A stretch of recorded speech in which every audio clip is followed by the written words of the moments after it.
Basta't makuha lang yung mga puno madali na malantayan. Ano naman may serga. Kain naman yan pampakapit. Kapal po ng bunga. Naman ito taas at baba meron. Pati loob. Gandahan yan tumitinag pa yung kalamansi. Natakpan yung kay Kapi ano. Lumabong yung kanya. Alas talagang salubungan Gandang-ganda ko rito Nakita tsaka yung dahon ng kanya malapad. Talagang alagang-alaga talaga sa kawa, sa polyar. Mas maganda pa.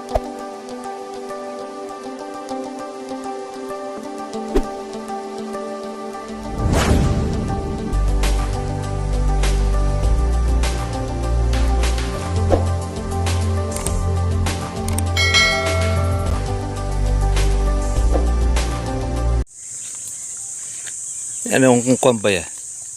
Parang okrahan ano? Anabo. Anabo tawag dyan. Yan ang kuha ng kalamansi. Kaya nga ni-ekik ng araw. Maraming tubong ganyan. Baka halamang gamot pa Dami ekang saluyo sa okraha. Saluyo. Di ka ako okray. Saluyo Anabo ka ako yung tawag doon. Parang saluyo. Ayan lalaki na po mga ka-farmers yung bunga ng ating kalamansi dito sa bata.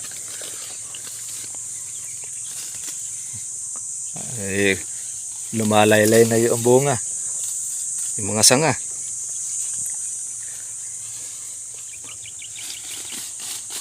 Nakakalusot pa yung kuwan natin bagay.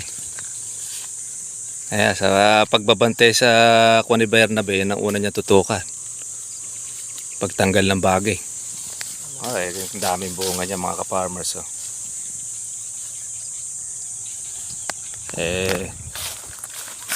Laki ng kuwan ng bagay natin.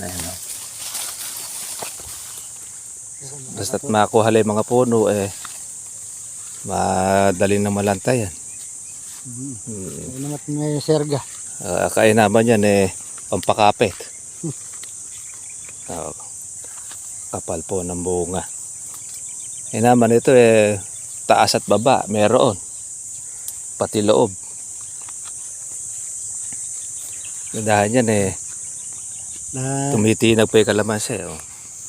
Natakpan yung kay Kapi ano.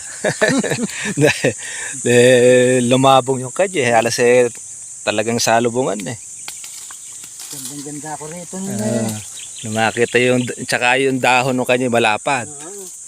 Talagang alagang-alaga talaga sa kawa, sa polyar. Mas maganda pala yung kay Kapi. Tahimik lang. Kaya susunod ayae. Kaya lang. Simple si Kapi.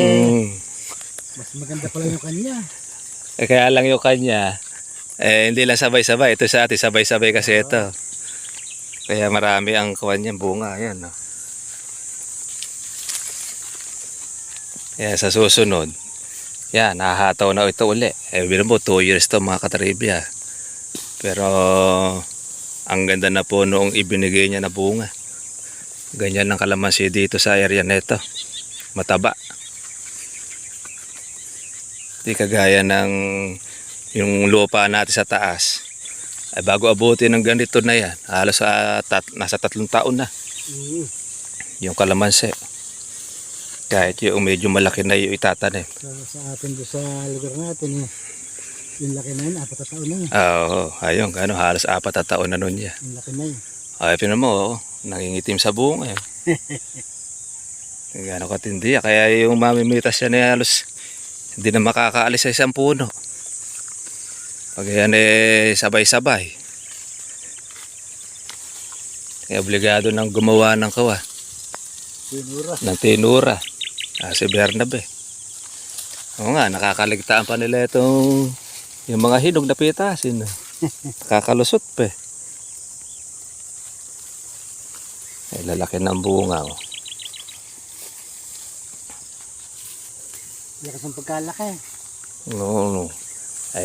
Ilang beses na sunod-sunod ng pagkaulan na malalakas. Kaya Ayun, dito sa gawin na ito, okay, itim. Hanggang sa loob.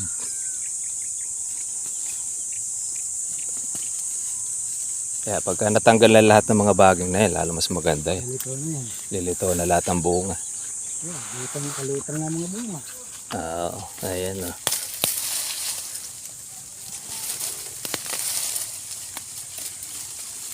Okay naman, ito yung madaling tanggal eh. Makita mo yung puno dyan. Palang sanir eh.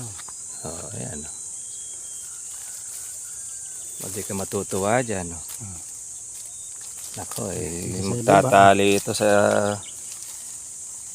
mag-i-istroya, pero makakapal naman eh. Ito, kaya nito yung... Kaya ng dalhin. Kaya ng dalhin. Ang medyo delikado dyan, yung mga single. Single na marami. Ito kaya magdala rin dito. Masa't makunat na. Dadali na rin. Kumalang din yung nakaway. Ayun. Ayun, nakaway talaga. Kawad to. Dahil yun talaga, may possible talaga mga masiklat.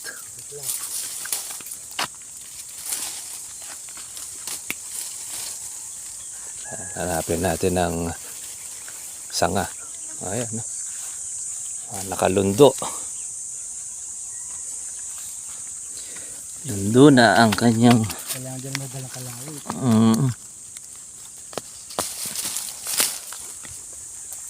Oh, laki nung baging niya. Laki ng daliri eh. Oh, ayan. Susun eh. Ayan, kasi baba. At hindi ka gaganahan dyan. Ay, para siyang bunton-bunton. Lalo na yak, makakalaki pa ng husto yan eh. Hindi kayanin. Gagawin po na yung uno yan eh. Nakaw. Delikado yung sanga. Bibigay.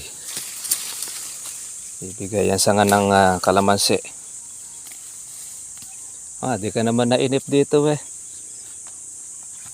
Ganyan nakarami bunga. Dati paunti-unti lang ang nakukuha natin pitas dito. Kaya naman yan dito, yung ating pinang-alaga dyan, sa kanya na rin nakuha. Hindi na rin nanggaling dun sa ating sariling bulsa. Kaya ito naman, pambayad utang naman ito. Yung bunga na ito mga katripya. Dahil hindi pa tayo full page sa may-ari. Kaya medyo gaganahan na po yung talagang nakuhanan natin. Yung nagbenta na lupa. Pag-asa. Malaki na pag-asa dahil puno na ng bunga siya. Kumbaga sa kawa, naghihintay na lang ito ng paglaki. Tsaka ng presyo. Itong mga ganito, hindi pa ito pitikin. Wala pa. Wala pa. Wala pang katas eh. Mabibisto sila nung Mabibisto pa pag... bentahan nila niya. Kaya nga. Sobra ikan lilit eh. Hindi ka sariling na ano yan. Halatang halata ikang pitik yan.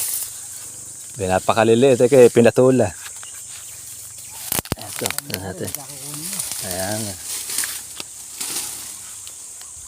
Yan. Tatanggal po tayo ng ating baging mga katribya. Sa ating kalamansi.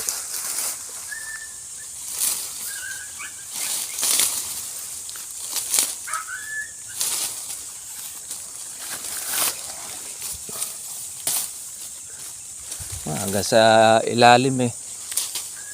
Sa baba. Kaya kape hanggang sa kaiba-ibabaan eh. Malago ang dahon eh. Ito magkakaganom din ito. Eh bata pa kasi ito mga ka-farmers. 2 taon. Nga oh. Yok-yok na yun. Sigurado ito pag ulan. Nakaganyan din yan. Nakahapay. Sa bigat niyan. Ito 2 puno pala yung uhulipin dito. 3 3, oo nga. Pati doon. Ito kasi yung nabana. Kung hindi ito namatay, ay ilang red bag din yan. Hindi napapansin ko mga isnito. Yung malaki rin yung isis na yan.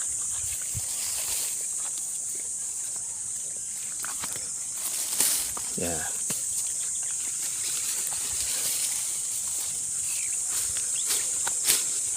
Matigas din yung isis na yan.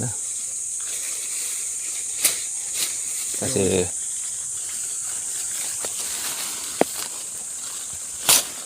puno. Hindi ka nagkakasabay. Lumalaki ng husto. Pag puputulin mo kasi susupang din uli.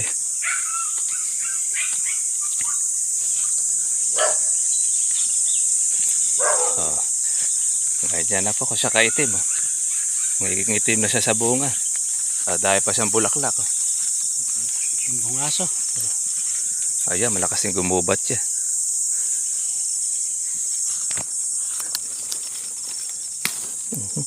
Putol.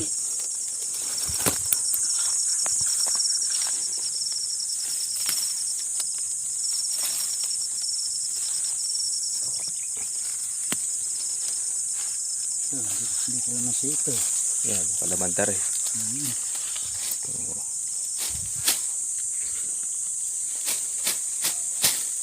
Yan, yung siglat.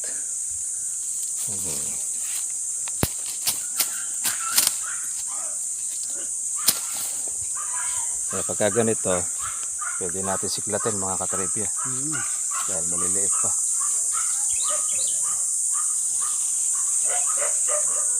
Pagka malaki na, kailangan na ng putol yan. Oo nga. Kaya masisiyahan ka sa bunga. Ito may mga bulaklak pa. Kung hindi pa nalagas yung unang bulaklak noon, ay kawawa nila. Nalagas pa nun yung unang bulaklak nitong pinatubigan. Sa dami. Ngayon, busog na busog ngayon ito sa tubig. Kaya kalamansi, malayang malaya. Yung dating mataas, puno na rin siya ng bunga. Kaya lalabong na ngayon ng husto yan. Para may pagkain. Mabilis tumaki. Okay, mga ka-farmers, sige po. Ayun ang update po natin sa ating batang kalamansi, 2 taon. Palaki na lang po tayo ng ating pong bunga. At mga isang linggo pa halos, ay bantayan na ito. Kaya patututukan na rin natin to sa ating mga kasama para at least, alam nyo na, baka makakuha ka ng kawatan. Mahirap po yung mag-alaga. Sayang po yung ating pupuhunan. Hindi mataas. Inyo, kuno yung tinapay, sabit mo rin, iuwi na. Okay mga farmers, God bless sa inyo lahat. Bye bye.